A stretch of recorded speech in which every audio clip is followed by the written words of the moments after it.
1000 வருஷத்துக்கு முன்னாடி சோழா டைனஸ்டி காலகட்டத்துல ராஜராஜ சோழன் ஒரு கோவில் கட்டுறதுக்காக ஆசைப்பட்டாரு. அவரு அதுக்காக ஒரு இடத்தையும் செலக்ட் பண்ணாரு. பலாயிரம் வருஷத்துக்கு அந்த கோவில் நிலையா இருக்கிறதுக்காக அந்த இடத்தை சுத்தி மணல் கலவைகளை கொட்டி ஒரு குஷன் மாதிரி உருவாக்குனாரு. இதை இப்போ சாண்ட் பாக்ஸ் டெக்னிக் அப்படின்னு சொல்லுவாங்க. என்னதான் நிலநடுக்கத்தினால பூமி ஆடுனாலும் கோவில் கூட சேர்ந்து ஆடுமே தவிர கீழே விழவே விழாது. கிரானைட் கற்களால உருவாக்கணும்னு நினைச்சாரு. பட் அந்த இடத்த சுத்தி 100 கிலோமீட்டர் ரேடியஸுக்கு ஒரு குவாரியும் கிடையாது.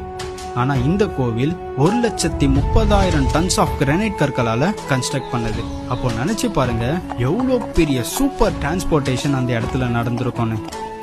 இந்த கற்களை சிமெண்ட் வச்சோ இல்ல வேற எந்த கலவையை வச்சோ கட்டல. அந்த கற்களை இன்டர்லாக் பண்ணி அந்த கோவிலை கட்டியிருக்காங்க. பல பிரம்மாண்டமான ஆர்கிடெக்சர், நிறைய அழகான பெயிண்டிங்ஸ்லாம் அந்த கோவில்ல இருக்கு.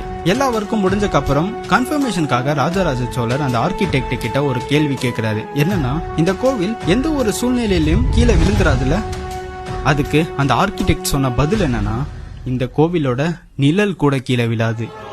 எஸ், அந்த கோவிலோட கலசமோட நிழல் கூட இன்னைக்கு வரைக்கும் கீழே விழுந்ததில்லை. இவ்வளோ பெரிய ஆர்கிடெக்சர் இன்ஜினியரிங் மார்வலை தமிழ்நாட்டுக்கு கொடுத்த ராஜராஜ சோழனோட நினைவிடம் தான் இது. வேதனையா இருந்தாலும் பெருமையா இருக்கு.